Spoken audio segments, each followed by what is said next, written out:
오늘은 출애굽기 33장 17절에서 23절을 중심으로 해서 은혜 베풀 자에게 은혜를 베푸시는 하나님, 은혜 베풀 자에게 은혜를 베푸시는 하나님이라는 제목으로 하나님의 말씀 증거하도록 하겠습니다. 우리가 이제 2024년도 붙잡고 달려갈 말씀들을 개인이 묵상하고 내가 올해는 이 말씀을 붙들고 좀 나가야 되겠다라는 고백으로 이제 저희가 제출을 했었는데요. 가장 많이 선택한 말씀이 요한3서 1장 2절로 사랑하는 자여 내 영혼이 잘됨 같이 내가 범사에 잘되고 강건하기를 내가 간구하니라. 이 구절을 가장 많은 성도님들이 선택을 했어요. 저는 이 구절과 같이 우리 모든 오포 중앙교회 성도님들이 그 영혼이 잘됨과 동시에 그 모든 범사가 잘 되는 하나님이 복이 있기를 저도 기도하고 있습니다.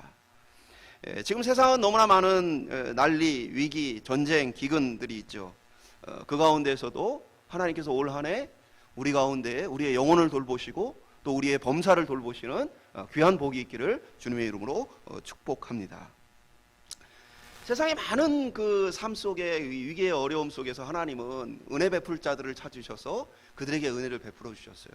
대표적으로 창세기 6장 8절에 보면 노아에게 기록이 나와 있는데, 당시에 노아의 시대는 사람들이 다 자기의 소견에 옳은 대로 행하면서 사실은 하나님 보시기에 악을 행하는 그런 세상 속에 있었습니다.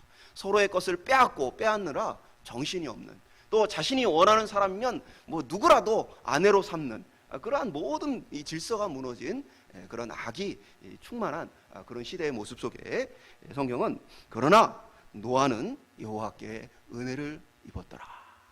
그 세상 속에서 하나님이 노아를 하나님의 은혜로 채우시는 모습을 보게 되어져요.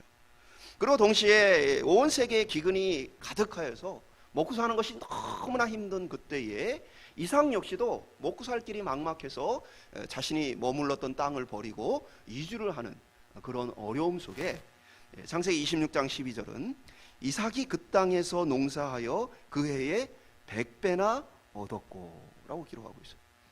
지금 세상은 기근으로 가득해서 먹고 사는 것이 너무나 힘겨운데 하나님께서 은혜 베풀 자를 찾았는데 그 은혜 베풀 자인 이삭에게 하나님은 그 해에 100배를 거두게 하는 놀라운 은혜를 베풀어 주셨다는 거죠. 그 외에도 이삭은 그 메마른 땅에서 계속해서 우물을 발견하는 기적을 체험하게 되어지죠. 물론 우리가 하나님께 은혜를 입고 하나님께 복을 받는 사람은 어떤 사람인가? 물론 우리는 영원한 천국의 소망을 가지고 영적 유익을 추구합니다. 그러나 그렇다고 해서 그것이 이 땅의 삶에 대해서 하나님의 보호하심이나 하나님의 돌보심을 부정한다는 얘기는 아니에요. 우리의 영혼을 돌보시는 하나님은 우리의 이 땅의 삶의 모든 것도 돌보시며 지키시는 분이라는 사실입니다. 창세기 47장 9절에 보면 이 야곱이 자기의 인생을 애굽왕 바로 앞에서 이렇게 고백을 합니다. 야곱이 바로에게 이르되 내 나그네 길의 세월이 130년이니이다. 내 나이가 얼마 못되니 우리 조상의 나그네 길의 연조에 미치지 못하나 짧고 험악한 세월을 보냈나이다 하고, 그러니까 야곱은 하나님의 은혜와 인도 속에 살았지만 한편으로는 그의 인생은 너무나 험악하고 힘들었다라고 그가 고백을 하죠. 그 이유는 어디에 있습니까? 야곱이 평생 이기적인 욕심을 가지고 자신의 이익과 관련해서는 정말 절대 양보하지 않는 그 모습으로 야곱의 인생은 계속해서 그가 가는 곳마다 갈등이 일어나죠. 가정 안에서는 장자권의 문제를 가지고 갈등이 일어나고, 또 외삼촌 라반하고도 재물 관계를 가지고 갈등이 일어나고, 모든 가는 곳마다 갈등이 일어나는 그 야곱의 삶은 하나님의 은혜 속에 있었지만 그 은혜 가운데 험악한 세월을 보냈던 모습도 성경이 기록하고 있습니다. 그렇다면 오늘 우리는 하나님이 은혜를 우리에게 주신다고 하는데 은혜가 무엇이고 또 하나님은 어떠한 자에게 은혜를 베풀어 주시는가? 오늘 올 한 해 우리의 삶 속에 하나님의 은혜가 풍성하게 임하기를 소망하면서 귀한 말씀 함께 준비하였는데요. 정말 우리의 삶 속에 은혜 베풀 자에게 은혜를 베푸시는 하나님의 복이 저와 여러분의 삶에 충만할 수 있기를 주님의 이름으로 축복합니다.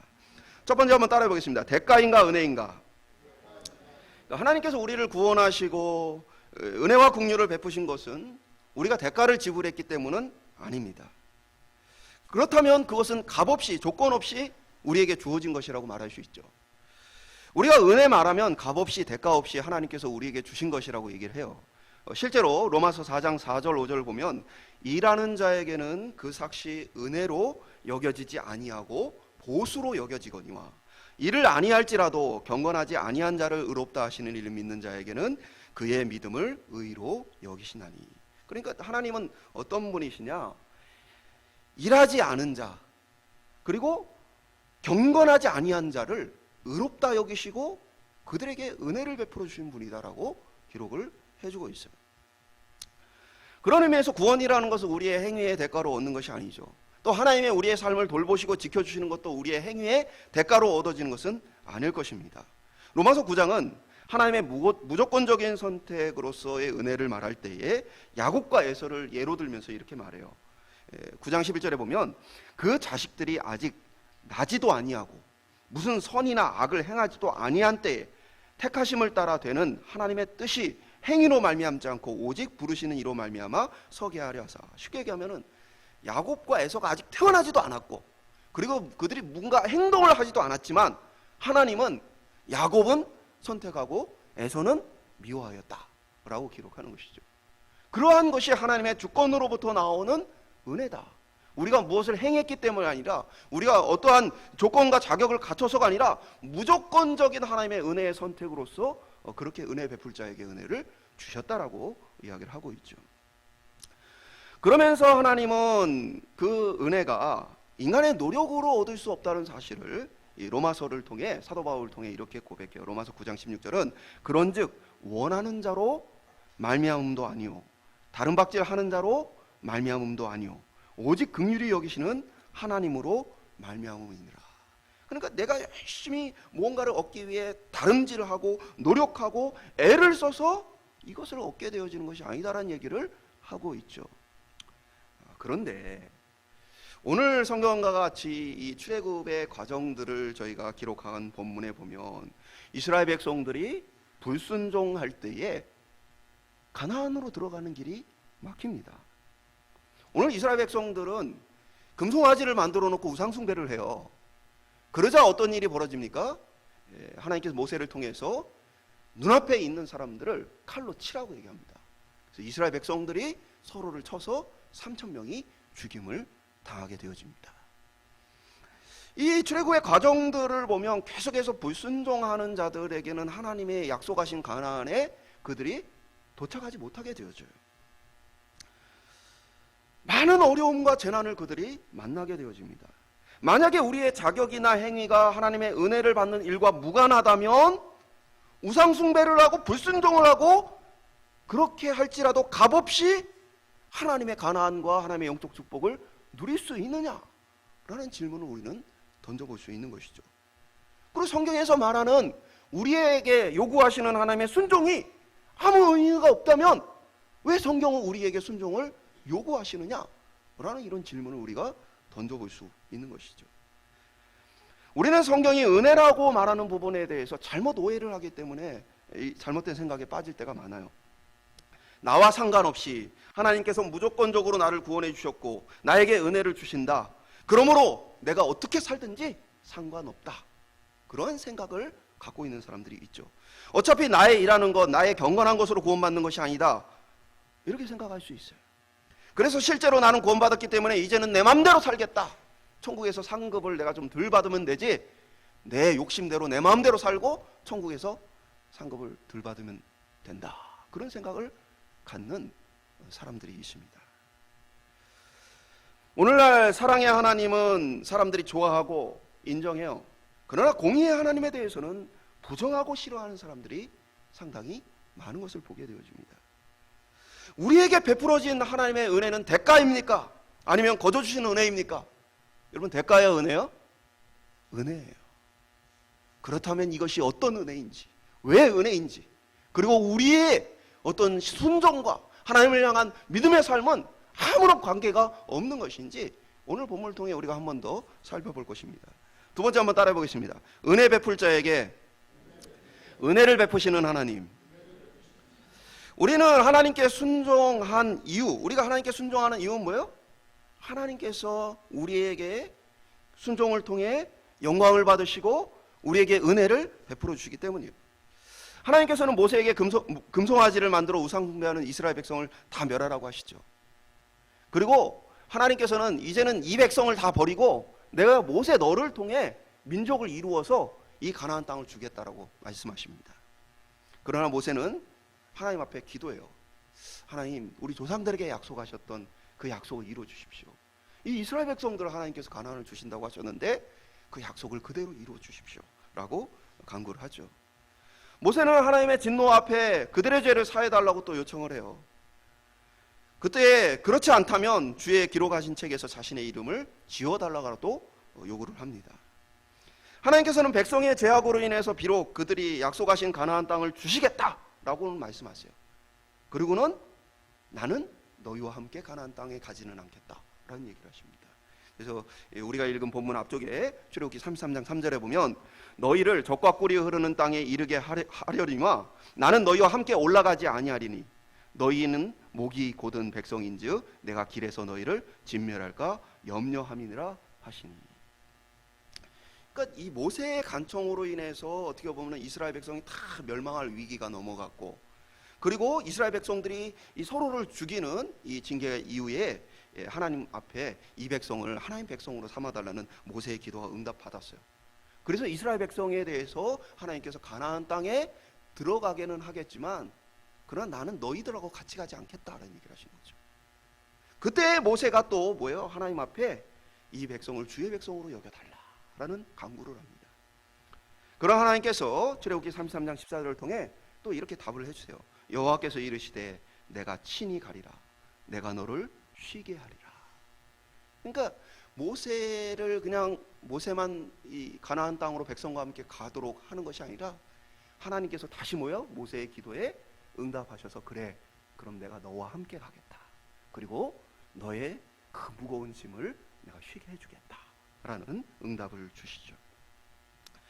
그러자 이제 모세는 하나님 앞에 하나님 그럼 내가 하나님께 이 은총을 입었다는 사실을 내가 어떻게 알 수 있습니까?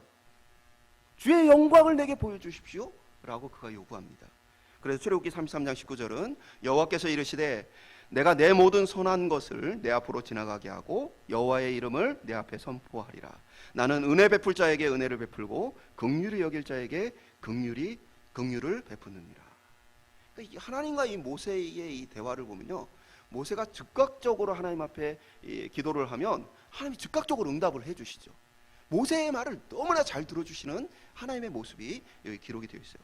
실제로 성경은 본문을 통해 모세와 내가 대면하여 사귀는 관계다라는 이야기를 하시거든요. 그만큼 하나님은 친밀한 가운데 모세가 대화를 나눠요. 근데 여기 은혜란 건 뭐냐면 원래 이스라엘 백성은 뭐예요? 하나님 앞에서 다 멸망할 수밖에 없는 백성입니다. 그러나 그들을 멸망시키지 않는 것이 하나님의 은혜예요. 그러니까 이스라엘 백성이 정확히 말하면 순종을 했기 때문에 이들이 가나안 땅을 선물로 받은 것이 아니라 뭡니까? 그들은 사실 불순종을 했음에도 불구하고 하나님께서 그들을 용서하시고 그들에게 또 다른 기회를 주시고 그들과 함께 하심으로 말미암아 함께 하시면서도 사실은 그 죄에 대해서 그들을 멸망시켜야 하는데 그들의 죄를 기억하지 않고 그들과 함께 하는 것을 통해 그들에게 가나안을 주셨다는 의미에서 은혜입니다. 이스라엘 백성이 자격을 가진 것이 아니죠. 그러면서 하나님은 이제 모세를 향해서 이렇게 얘기를 해요. 나는 은혜 베풀 자에게 은혜를 베풀고 긍휼히 여길 자에게 긍휼을 베푼다. 이 말은 모세가 지금 하나님 앞에서 어떤 사람이라고요?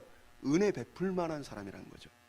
한마디로 은혜 받을 만한 그러한 모습을 갖췄다는 거예요. 마땅히 하나님께서 그렇기 때문에 은혜를 베푸시겠다 하고 오늘 본문을 통해 어떻게 합니까? 하나님께서 자기 자신을 보여주시죠. 근데 모세 역시도 죄인이야 아니에요? 그러니까 네가 내 얼굴을 마주하면 너도 죄인으로서 죽을 수밖에 없다. 그러니까 내가 너를 내 손으로 감싸고 그리고 바위 틈에 숨기고 내가 지나갈 때에 내 등을 너에게 보여주겠다. 하나님의 영광을 그에게 보여주겠다라는 이것을 통해 어떻게 보면 모세 역시도 뭡니까? 죄인으로서 하나님을 마주할 자격이 없어요. 그럼에도 불구하고 하나님은 자기 자신을 그에게 나타내 주시는 은혜를 베풀어 주시죠. 이어지는 말씀에서 긍휼이나 은혜하고 같은 말이에요. 하나님께서 모세에게 자기 자신을 보여주시는 것이고 그를 인정해 주시는 것이죠. 모세는 죄인이고 하나님의 얼굴을 보면 죽기에 하나님께서 그의 등을 보여주시며 자기의 영광을 나타내 주십니다. 우리는 앞서 은혜란 자격 없는 자에게 거저 주시는 것이라고 말했는데, 오늘 본문은 또 말하기를 은혜 베풀기에 합당한 자에게 은혜를 베푸시는 하나님이라고도 말을 해주고 있죠. 마치 하나님의 은혜를 입고 하나님의 은혜를 받는 데서는 어떠한 조건이 필요한 것처럼 또 기록이 되어져 있죠. 은혜는 값없이 받는 것입니까? 아니면 어떤 조건이 필요한 것입니까? 라는 이 복잡한 문제에 대해서 좀 쉽게 이해할 수 있도록 예를 들어 설명을 드릴게요. 한 꼬마 아이가 있어요. 아버지에게 내가 어떤 선물을 드릴까 고민을 했어요. 세상에서 가장 좋은 차를 아버지에게 선물로 드려야 되겠다. 그리고는 계속해서 자기가 먹을 것을 먹지 않고 사용해야 될 것들을 아껴서 10만 원을 저축을 했어요. 10만 원을 들고 자동차 매장에 가서 여기에서 제일 좋은 차 어떤 것입니까? 하고는 달라고 10만 원을 내밀면 살 수 있어요, 없어요? 물론 여러분은 굉장히 선한 분들이라 그 마음에 감동을 받아서 10억짜리 차도 10만 원을 받고 주실 수 있는 분들이 있겠죠. 그러나 10만 원으로 수십억 하는 차를 구입하는 것은 택도 없는 얘기입니다. 만약에 이 아이가 10만 원을 가지고 그 차를 가지고 와서는 내가 이렇게 고생을 해서 이 차를 샀다라고 얘기하면 여러분 어떻게 생각하겠어요? 합당한 얘기입니까? 택도 없는 얘기예요. 무슨 얘기냐? 우리의 본래 모습은 하나님께 은혜를 입을 만한 모습이 아니라는 거예요. 하나님을 반역한 자요, 하나님을 미워하는 자요, 하나님과 원수된 자요. 그래서 우리의 어떠한 노력과 어떠한 힘을 통해서도 하나님으로부터 은혜를 입을 방법은 없다라는 것이죠. 택도 없다는 거예요. 그래서 성경에서 값없는 은혜에 대한 이야기를 하는 이유는 어디에 있느냐? 바로 바리새인들과 같이 내가 11조를 바치고 내가 일주일에 2번 금식을 하며 내가 이렇게 신앙적인 어떤 열심을 가지고 율법을 철저하게 지키며 살았다라고 자기 자신의 어떠한 가치를 드러내는 그들을 향해서 뭐예요? 은혜로서 값없이 우리에게 구원을 주셨다는 얘기를 하는 거예요. 왜? 내가 얻은 것이다라는 그러한 마음이 잘못되었기 때문에 얘기를 해주시는 거예요. 우리의 행위로는 하나님으로부터 은혜를 받을 만한 조건을 전혀 충족하지 못해요. 그래서 우리는 값없이 은혜를 받았다는 얘기를 하는 것입니다. 우리 편에서는 우리가 나름대로 무언가 내세울 수 있는 것이 있을지 모르겠지만 그것이 하나님의 은혜를 얻는 것에는 완전히 불가능한 일이란 거예요. 제가 좀 예를 들어볼까요? 예전에 제가 대학 때 그 농촌에 가서 봉사활동들을 했었어요. 그럼 이제 여러 가지 농사를 도와드리기도 하고 또 이제 어른들 모여 계시는 경로당을 뭐 청소를 해드리기도 하고 뭐 그래요. 근데 어른들 눈이 잘 안 보이시잖아요. 어른들이 이렇게 막 청년들이 와가지고 막 청소도 하고 농사일도 하고 막 그러니까 이렇게 본인들이 그래도 뭔가를 좀 주고 싶어서 커피를 이렇게 타서 주십니다. 커피를 타서 주시면 어른들이 눈이 잘 안 보이시기 때문에 지금에야 뭐 의학 기술이 많이 발전해가지고 다 백내장도 수술하시고 다 하시지만 그 당시에는 뭐 그런 것들이 잘 안 돼 있다 보니까 컵이 일단은 너무 안 닦아가지고 그 커피가 막 그 찐덕찐덕 붙어 있어요. 그리고 심지어는 파리도 들어 있어요. 그러면서 고생했어 하면서 이걸 탁 주면 여러분은 어떠시겠어요? 정말 맛있다 하면서 드시겠어요? 그런 거예요. 그러니까 우리가 나름대로는 내가 노력을 하고 정성을 기울이고 진심을 다했다 할지라도 뭐요? 하나님이 보시는 우리의 의로운 모습이란 것은 뭐예요? 죄가 다 묻어나는 것이죠. 그 안에 온갖 더러운 것들이 가득한 거예요. 그래서 그 자체로는 사실은 하나님께서 받으실 만한 것이 되지 못한다는 거예요. 그러니까 그럼에도 불구하고 그러한 것을 가지고 자랑하며 내가 정말 자격을 갖췄다고 생각하는 바리새인들의 모습에 대해서 성경은 자격을 갖춘 것이 아니다, 하나님의 은혜다라고 얘기를 해주신 것이죠. 근데 만약에 이제 이 아이가, 말씀드렸던 아이가 정말 아버지를 사랑하는 그 마음으로 고생하면서 이것을 가지고 가서 10만 원을 가지고 수십억짜리 차를 달라고 했을 때 혹 차를 가지고 있는 소유주가 아이의 마음에 감동을 해서 이 차를 준다면 뭐 때문에 주는 거겠어요?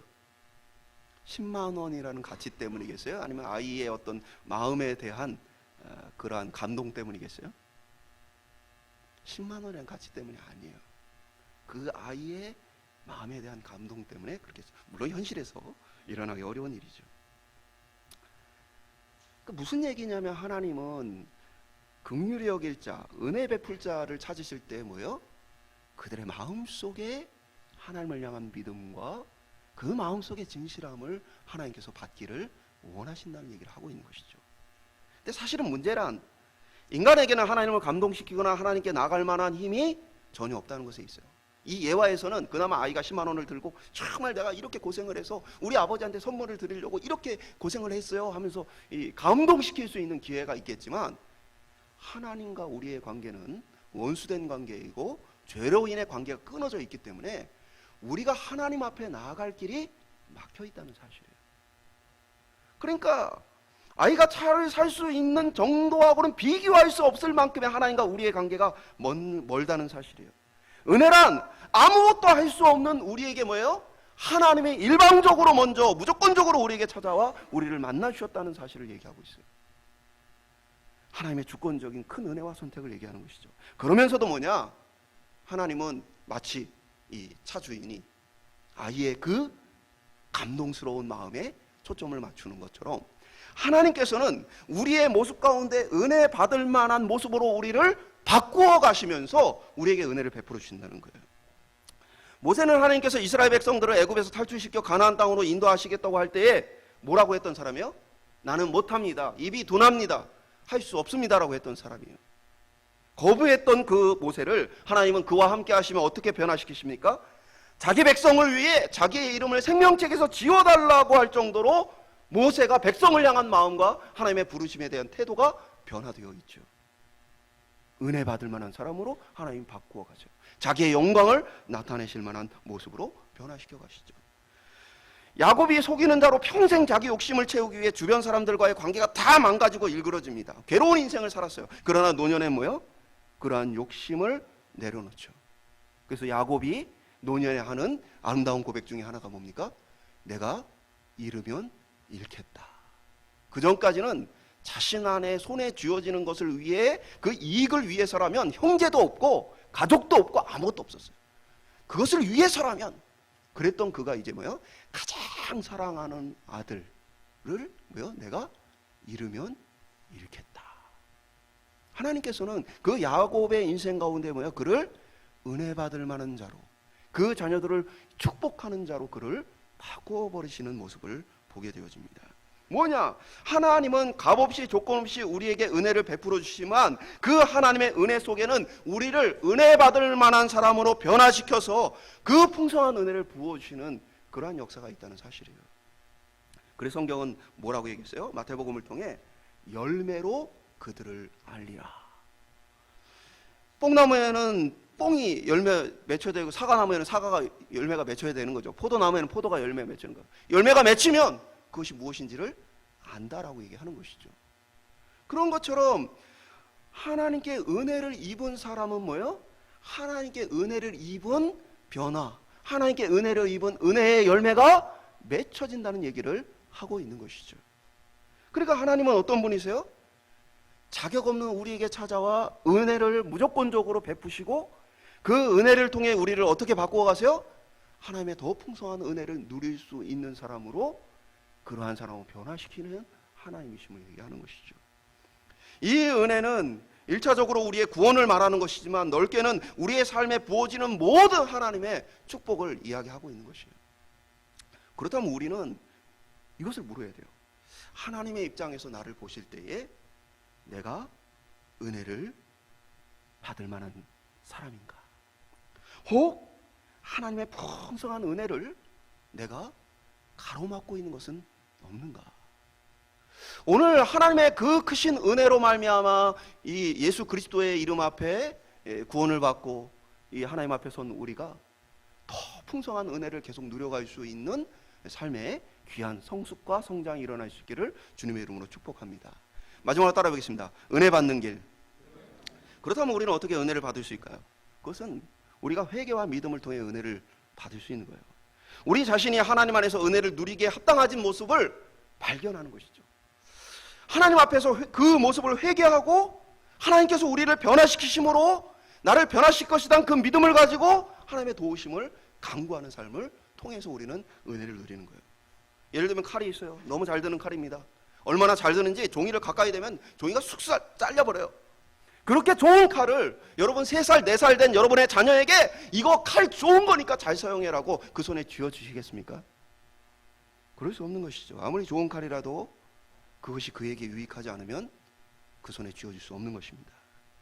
하나님께서는 우리에게 필요한 은혜를 베풀어 주시는 분이에요. 우리의 아버지가 되시고 우리의 필요를 아시며 우리의 삶 가운데 역사하기를 원하시는 분이십니다.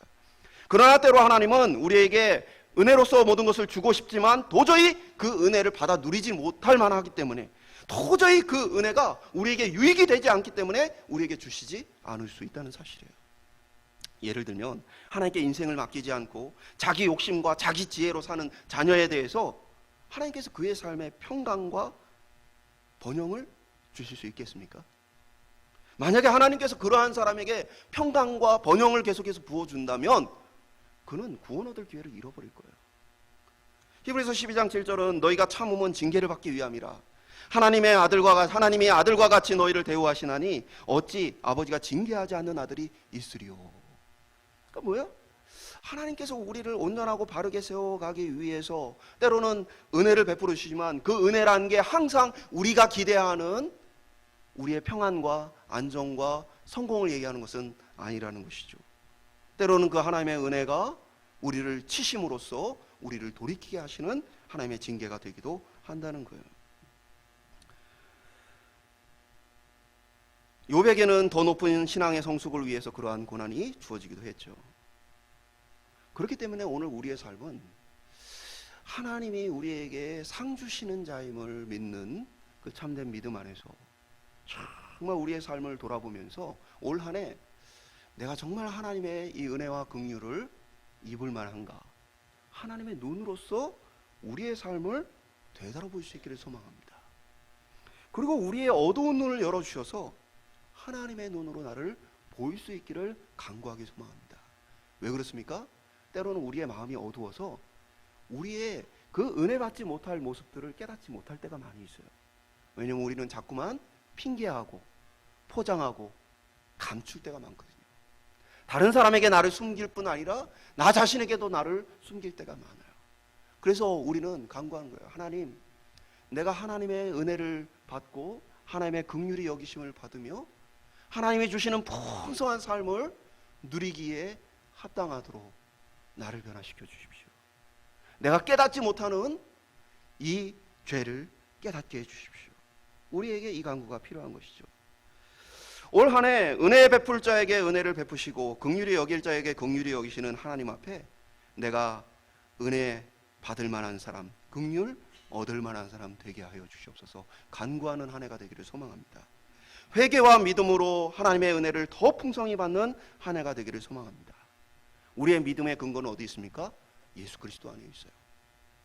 내가 뭔가를 지금 잘해서가 아니라 나는 날마다 부족하지만 그러나 그리스도의 행하신 그 십자가의 보혈과 그리스도의 그 순종의 역사 속에서 그리스도를 통해서 나를 받아주실 거다.